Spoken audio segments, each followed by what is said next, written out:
সত্য যে আমরা আমাদের দেশে এটা রাত্রিটাকে আমরা ফিক্সড করে দিছি যে 27-এর রাত্রিতে, কিন্তু রসুল সাল্লাল্লাহু আলাইহি সাল্লাম বলছেন যে রমাদানের শেষ দশকে তোমরা এটাকে তালাশ করো, এটাকে খুঁজো।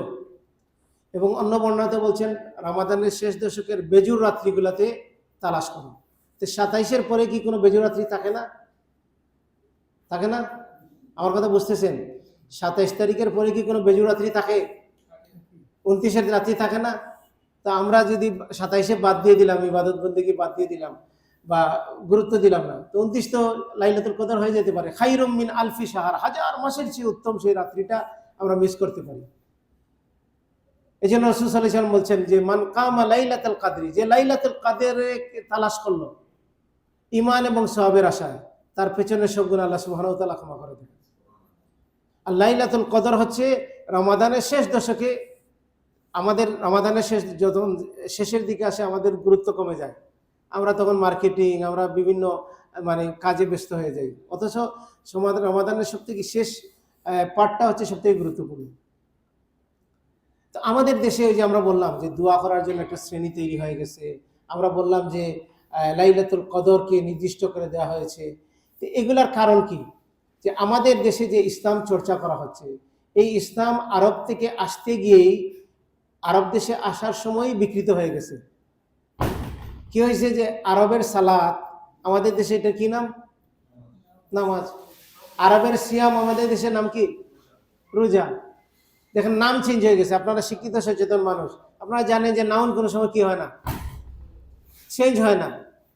নাউন ফরএভার, এটা কখনো চেঞ্জ হয় না। আপনার নাম আব্দুল্লাহ, সব বাসায় আব্দুল্লাহ। আপনার নাম এই যে খালেদ, সব বাসায় খালেদ। সালাত চেঞ্জ হয়ে গেছে। আল্লাহ আমাদের দেশে খোদা হয়ে গেছে। রসুল আল্লাহ সুবহানাহু ওয়া তাআলা বলছেন মুমিনদের মা হচ্ছেন রসুলের স্ত্রীগণ, উম্মাহাতুল মুমিনিন, রসুলের স্ত্রীগণ। আমাদের দেশে মানুষ বলে মা ফাতেমা। এগুলোর পেছনে কারণ হচ্ছে ইরান, কারণ ইরানে এসে ফার্সিতে এগুলো ট্রান্সলেটেড হয়ে গেছে। আর আপনারা জানেন যে এই দেশ 700 বছর এই এই যারা শাসন করছে মুঘলরা, তাদের অধিকাংশই ছিল শিয়া। তারপরে 200 বছর, প্রায় 200 বছর ব্রিটিশরা শাসন করছে। এই বিকৃত ইসলাম যেটা আমাদের দেশে ঢুকছে, সেই বিকৃত ইসলাম চর্চা এখনো চলতেছে। আমাদের দেশে দেখবেন স্কুল কলেজ বন্ধ হয়, প্রতিষ্ঠান বন্ধ হয়, হঠাৎ করে একটা দিনের নাম বলবে আখেরি 4 সোমবার, আপনি এটা খুঁজে পাবেন না। এখন গুগলকে, চ্যাটজিপিটিকে জিজ্ঞেস করতে হবে এটা কি, কারণ এটা ফার্সি ওয়ার্ড, এটা আমাদের দেশে প্রচলিত না। চেহলাম, কুলখানি, এগুলো হচ্ছে ফার্সি ওয়ার্ড, এগুলো ইসলামের এগুলো কোনো সম্পর্ক নাই। মানুষ মারা গেলে ইসলাম বলছে যে 3 দিন পর্যন্ত মরা বাড়িতে, মৃত বাড়িতে 3 দিন পর্যন্ত খাবার পাঠানোর জন্য। আর আমাদের দেশে কি হয়, 3 দিনের পরে এখানে একটা খাবারের আয়োজন করা হয়, উল্টা। খাবার খাওয়াবেন আপনি খুশি হলে, আপনার বিয়েতে খাবার আছে, অলিমাতে খাবার আছে, আকিকাতে খাবার আছে। আমরাও কোনো কিছু যদি আপনি পরীক্ষায় পাস করেন বা কোনো ভালো কিছু হয়, তাহলে বলবেন একটু খাওয়াও। কিন্তু মরাবাড়িদের সাথে খাওয়ানোর সম্পর্কটা হচ্ছে আমাদের আশেপাশে যারা পৌত্তলিক আছে, সনাতন ধর্মী যারা আছে, তাদের থেকে এটা আসছে। তো আমাদের সমাজে অনেক জিনিস আছে বিকৃতি হয়ে গেছে, এবং রাসূল সাল্লাল্লাহু আলাইহি ওয়াসাল্লাম সবচেয়ে বেশি যেটা তার উম্মতকে বলছেন যে বিকৃতি সম্পর্কে সচেতন হওয়ার জন্য। রাসূল সাল্লাল্লাহু আলাইহি ওয়াসাল্লাম প্রায় প্রত্যেকটা বক্তব্যে বলছেন, আপনি দেখবেন জুম্মার খুতবার মধ্যে যখন বক্তব্য হয়, তখন একটা বক্তব্য আরবি আমরা শুনতে শুনতে মুখস্থ, প্রায় মোটামুটি আমরা বুঝতে পারি যে ফা ইন্না খাইরাল হাদিসি কিতাবুল্লাহ ও খাইরাল হাদি হাদি মুহাম্মাদিন সাল্লাল্লাহু আলাইহি সাল্লাম ওয়া শাররুল উমুরি মুহদাসাতুহা ওয়া কুল্লু মুহদাসাতিন বিদআ ওয়া কুল্লু বিদআতিন দালালা। সমস্ত বেদাত হচ্ছে গুমরাহি, আর সমস্ত গুমরাহি রাস্তা হচ্ছে জাহান্নাম। বেদাত মানে হচ্ছে কি? বেদাত হচ্ছে ওই ইবাদতের নাম, ওই নামাজের নাম, ওই রোজার নাম, ওই সিয়ামের নাম, ওই ইবাদত বন্দেগীর নাম যেটা রসুলের তরিকায় করা হয় না। আমরা সালাত পড়তেছি কিন্তু রসুলের তরিকায় হচ্ছে না, সেইটাই হচ্ছে বেদাত। আমরা দুরুদ পড়তেছি কিন্তু রসুলের তরিকায় হচ্ছে না। আমরা জিকির করতেছি, জিকির করতে করতে আমাদের দেশে এখন ইউটিউবের সুবাদে আপনারা দেখতে পাবেন যে বাঁশ দিয়ে লাফালাফি করতেছে, বাঁশ দিয়ে উঠে যাচ্ছে, তারপরে একজন আরেকজনের সাথে লাফালাফি করতেছে বান্দরের মতো। এটা কোনো জিকির না, কিন্তু এটা হচ্ছে বিকৃত জিকির। অনেক পীর সাহেবের খানকাতে এগুলো চর্চা করা হয়। তো এই যে বিকৃত ইসলাম থেকে বাঁচিয়ে আমাদেরকে কি করতে হবে? বেঁচে থেকে প্রকৃত ইসলামের কাছে ফিরে আসতে হবে। আমরা সিয়াম পালন করতেছি, সিয়াম অ্যাকসেপ্টেড হবে না, গ্রহণযোগ্য হবে না যদি না সেটা কোরআন সুন্নাহ অনুযায়ী না হয়। যেমন আমাদের দেশে দেখবেন অনেক সময় এখন আলহামদুলিল্লাহ অনেকটা চেঞ্জ হচ্ছে, যে অনেক ক্যালেন্ডারে লেখা আছে যে সিয়ামের রোজার নিয়ত, অথচ রোজার নিয়ত হচ্ছে অন্তরের বিষয়। আজকে এখানে প্রোগ্রাম আপনারা যারা আসছেন দাওয়াত পাইছেন, দাওয়াত পরে নিয়ত সবাই তো নিয়ত করে আসছেন না, না পড়ে আসছেন? কে পড়ে আসছেন? কেউ পড়ে আসেন নাই, সবাই আমরা নিয়ত করছি। মানে কি, করাটা হচ্ছে অন্তরের বিষয় আর পড়াটা হচ্ছে মুখের বিষয়। তো রোজার নিয়ত করবেন, সালাতের নিয়ত, নামাজের নিয়ত করবেন, কিন্তু আমাদের দেশে শিখিয়ে দেওয়া হয়েছে নিয়ত পড়া, কিন্তু পড়াটা ইসলামের মধ্যে নাই। এই জন্য আমাদেরকে এইগুলা যাচাই বাছাই করতে হবে। কেন যাচাই বাছাই করতে হবে? রাসূল সাল্লাল্লাহু আলাইহি ওয়াসাল্লাম বলছেন, আমার উম্মত এর ইতিপূর্বে যারা উম্মত হয়েছে তারা ৭১ ভাগে বিভক্ত হয়েছে, নাসারারা ৭২ ভাগে বিভক্ত হয়েছে, আমার উম্মত তার ৭৩ ভাগে বিভক্ত হবে, বাড়বে আরো। এবং সবাই হচ্ছে বিভ্রান্ত, একটি গ্রুপ ছাড়া। সেই একটা গ্রুপ কোনটা? এখন আমাকে বললে বলবো আমারটা, আপনি বলবেন আপনারটা। না, সেটা হচ্ছে রাসূল সাল্লাল্লাহু আলাইহি ওয়াসাল্লাম এবং সাহাবায়ে কেরামেরটা।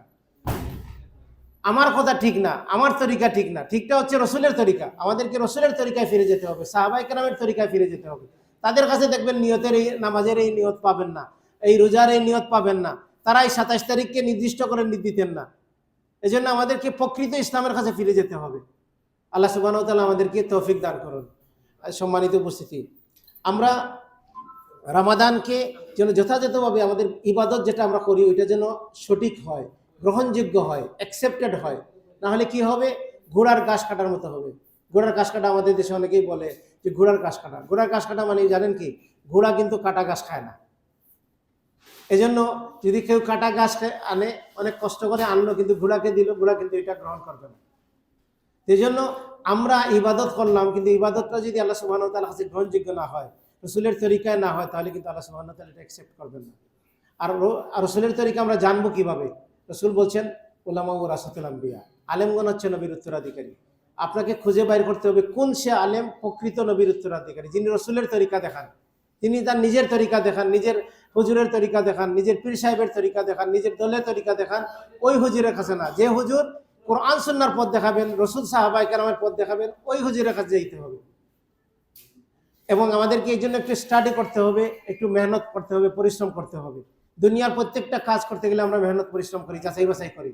তো ইসলামের ক্ষেত্রে একটা বক্তব্য শুনলেন, বা আজকে আমার কথা শুনলেন, বা এখান থেকে কিছু কথা শুনলেন, শুনেই আপনি নিজেকে বদলাই দিবেন না। আপনি একটু যাচাই বাছাই করবেন, আপনি একটু চেক করে দেখবেন, তারপরে প্রকৃত যেটা আছে সেটা থেকে গ্রহণ করার চেষ্টা করবেন। আল্লাহ সুবহানাহু ওয়া তাআলা আমাদেরকে তৌফিক দান করুন।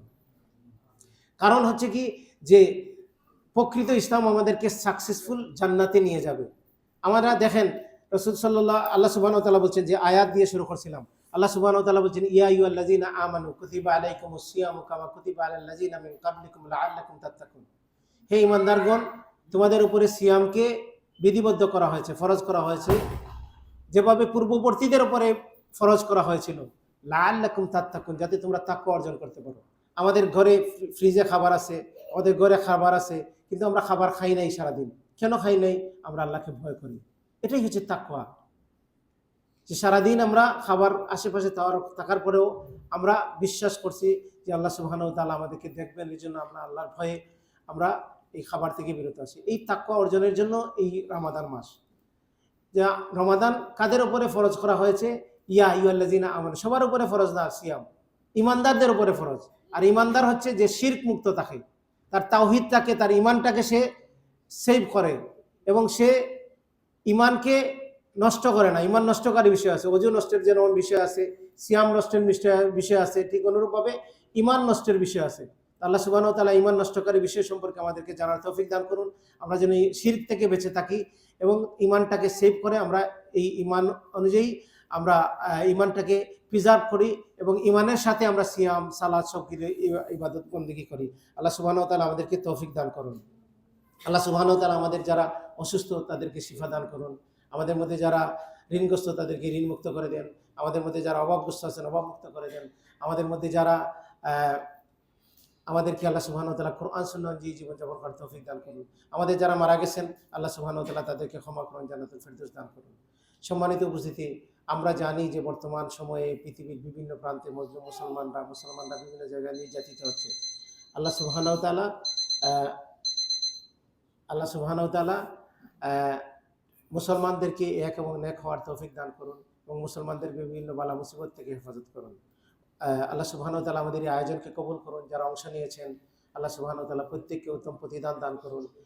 বিশেষ করে শাকিল ভাই যে আয়োজন করছেন খুব শর্ট সময়ের ভিতরে, শর্ট নোটিশের ভিতরে, এবং আপনারা যে আসছেন শর্ট সময়ের দাওয়াতে, আল্লাহ সুবহানাহু ওয়া তাআলা প্রত্যেকের এই আশা পোশাকে এই মেহনতকে কবুল করুন। ওয়া সাল্লাল্লাহু আলা নবিয়িনা মুহাম্মদ ওয়া আলা আলিহি ওয়া আসহাবিহি ওয়াসাল্লাম। সুবহানাকা আল্লাহুম্মা ওয়া বিহামদিকা আশহাদু আল্লা ইলাহা ইল্লা আনতা আস্তাগফিরুকা ওয়া আতুবু ইলাইক। রাসূল সাল্লাল্লাহু আলাইহি ওয়াসাল্লাম কোনো বৈঠক শেষ করলে একটা দোয়া পাঠ করে বৈঠক শেষ করতেন। তো আমরা যাদের মুখস্থ আছে পড়ে নেবেন, যাদের মুখস্থ নাই আমি বলে দিচ্ছি, আমার সাথে পড়ে নেন। সুবহানাকা আল্লাহুম্মা ওয়া বিহামদিকা আশহাদু আল্লা ইলাহা ইল্লা আনতা আস্তাগফিরুকা ওয়া আতুবু ইলাইক। জাযাকুমুল্লাহ খাইর।